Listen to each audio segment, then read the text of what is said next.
ನಮಸ್ತೆ ಎಲ್ಲರಿಗೂ. ನಾವು ಹೊರನಾಡು ಅನ್ನಪೂರ್ಣೇಶ್ವರಿ ದೇವಸ್ಥಾನಕ್ಕೆ ನಾವು ಹೋಗಿದ್ದಂಥ ಸಂದರ್ಭ. ಚಿಕ್ಕಮಗಳೂರು ಜಿಲ್ಲೆ ಇರತಕ್ಕಂಥ ಶ್ರೀ ಕ್ಷೇತ್ರ ಹೊರನಾಡಿನಲ್ಲಿ ಇರುವಂಥ ಅನ್ನಪೂರ್ಣೇಶ್ವರಿ ಅಮ್ಮನವರ ದೇವಸ್ಥಾನಕ್ಕೆ ಭೇಟಿ ನೀಡಿದಂಥ ಸಂದರ್ಭ ಇದು. ಇದು ಈ ಒಂದು ಟೆಂಪಲ್ಗೆ ಅಥವಾ ಈ ದೇವಸ್ಥಾನಕ್ಕೆ ಹೋಗುವಂಥ ಸಂದರ್ಭದಲ್ಲಿ ನಮಗೆ ತುಂಬ ಕಷ್ಟ ಆಗ್ಬಿಡ್ತು. ಬಸ್ಸಿನ ವ್ಯವಸ್ಥೆಗಳಿಲ್ಲ ಇಲ್ಲಿ.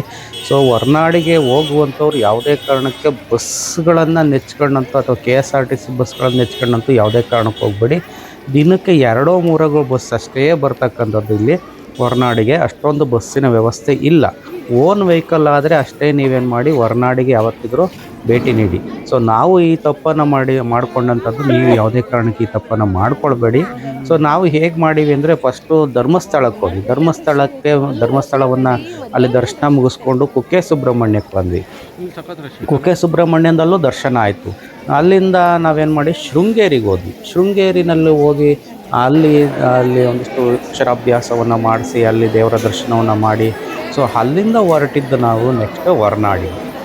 ಈ ರೀತಿಯಾಗಿರ್ತಕ್ಕಂಥ ಪ್ಲ್ಯಾನನ್ನು ಮಾಡ್ಕೋಬೇಡಿ. ಧರ್ಮಸ್ಥಳ, ಕುಕ್ಕೆ ಸುಬ್ರಹ್ಮಣ್ಯ, ಶೃಂಗೇರಿ, ಹೊರನಾಡು ಈ ಪ್ಲ್ಯಾನ್ ಮಾಡ್ಕೋಬೇಡಿ.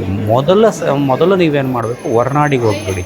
ಫಸ್ಟೇ ನೀವು ಹೋಗ್ಬೇಕಾಗಿರೋದು ಹೊರನಾಡಿಗೆ. ಇಲ್ಲಿ ಯಾಕೆಂದರೆ ಇಲ್ಲಿ ಆ ಕಡೆಯಿಂದ ಬಸ್ ಬರ್ತಕ್ಕಂಥವು ತುಂಬ ಕಮ್ಮಿ. ಈಗ ಶೃಂಗೇರಿ ಟು ಹೊರನಾಡಿಗೆ ಬಸ್ ಇಲ್ಲವೇ ಇಲ್ಲ, ಪ್ರೈವೇಟ್ ಬಸ್ ಇದ್ದಾವೆ. ತುಂಬ ಒಂದು 2-3 ಅವರ್ ಜರ್ನಿ, ಗುಡ್ಡಗಾಡುಗಳೆಲ್ಲ ಬರಬೇಕು, ಕೆಟ್ಟೋಗ್ತವಲ್ಲಿ. ನಮ್ಮ ಬಸ್ಸು ಹಾಗೆ ಆಯಿತು, ಮಧ್ಯದಾಗೆಲ್ಲ ಪಂಚರ್ ಆಗ್ಬಿಡ್ತು, ಸುಮಾರು ಟೈಮ್ ತೊಗೊಂಬಿಡ್ತು. ನೀವು ಆ ಥರ ಮಾಡ್ಕೊಳಕ್ಕೆ ಹೋಗಬೇಡಿ. ಅದರಿಂದ ನೀವು ಮೊದಲೇ ಸೆಲೆಕ್ಟ್ ಮಾಡ್ಕೊಳ್ಳಿ. ಹೊರನಾಡು ಮುಗಿಸ್ಕೊಂಡು ನೀವು ಮುಂದೆ ಕುಕ್ಕೆ ಸುಬ್ರಹ್ಮಣ್ಯಕ್ಕೆ ಹೋಗಿ ಅಥವಾ ಧರ್ಮಸ್ಥಳಕ್ಕೆ ಹೋಗಿ ನೀವು ಯಾವ್ದು ಬೇಕಾದ್ರೂ ಅವೆಲ್ಲವಕ್ಕೂ ತುಂಬ ಬಸ್ಗಳಿದ್ದಾವೆ. ಬಟ್ ಹೊರನಾಡಿಗೆ ಬಸ್ಗಳಿಲ್ಲ.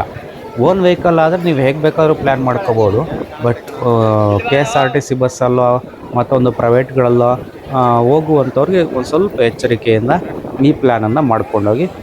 ಈ ಥರನಾಗಿ ತಪ್ಪುಗಳನ್ನು ಮಾಡ್ಕೊಳಕ್ಕೆ ಹೋಗ್ಬೇಡಿ. ಬೇಗ ಹೊರನಾಡಿಗೆ ಮೊದಲನೇ ಪ್ಲೇಸ್ ಆದರೆ ಬೇಗನೆ ದರ್ಶನ ಆಗುತ್ತೆ, ತಿಂಡಿ ಆಗುತ್ತೆ, ಊಟ ಆಗುತ್ತೆ. ಅಲ್ಲಿಂದ ಮುಂದಕ್ಕೆ ನಿಮಗೆ ಬೆಳಗ್ಗೆ ಹೊತ್ತೆಲ್ಲ ಸುಮಾರು ಬಸ್ಗಳು, 1-2 KSRTC ಬಸ್ ಇದ್ದಾವೆ. ನಮ್ಮ ಪ್ರೈವೇಟ್ ಬಸ್ಗಳು ಮತ್ತು ಕಾರ್ಗಳೆಲ್ಲ ಸಿಗ್ತವೆ ಅಲ್ಲಿ, ಆಟೋಗಳು ಸಿಗ್ತವೆ. ಅವುಗಳನ್ನು ಮುಖಾಂತರ ನಾವು ಹೋಗ್ಬಿಡ್ಬೋದು.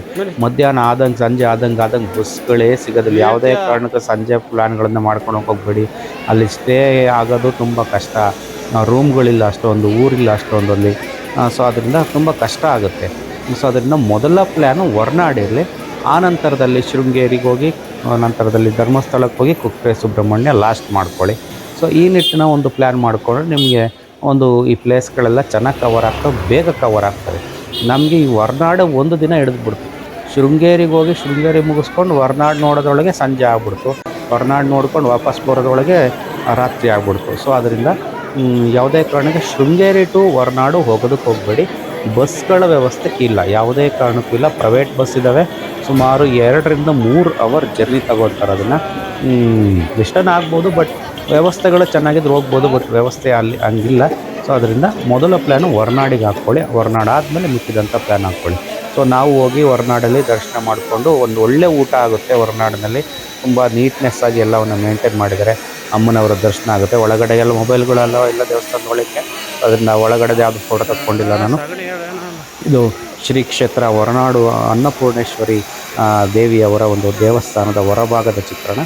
ಈ ರೀತಿಯಾಗಿ ನಾವು ಅನ್ನಪೂರ್ಣೇಶ್ವರಿ ದೇವಸ್ಥಾನವನ್ನು ನೋಡಿ ಒಂದು ಒಳ್ಳೆ ಪ್ಲೇಸಲ್ಲಿದೆ. ಒಂದು ನಟ್ಟ ನಡುವೆ ಕಾಡಲ್ಲಿ ಇರ್ತಕ್ಕಂತಹ ಒಂದು ಕ್ಷೇತ್ರ. ತುಂಬ ಶುಭ್ರವಾಗಿ ಇನ್ನೂ ಏನೇನೋ ಹೊಸ ಕಟ್ಟಡಗಳೆಲ್ಲ ಆಗ್ತಾ ಇದ್ದಾವೆ. ದೇವರ ದರ್ಶನವನ್ನು ಮಾಡುವಂಥವ್ರಿಗೆ ಒಂದು ಒಳ್ಳೆಯ ಪ್ಲೇಸು. ಹೋಗಿ ಬನ್ನಿ. ಈ ರೀತಿ ಪ್ಲ್ಯಾನ್ ಮಾಡ್ಕೊಳ್ಳಿ, ಒಂದು ಪ್ಲ್ಯಾನ್ ಪ್ರಕಾರ.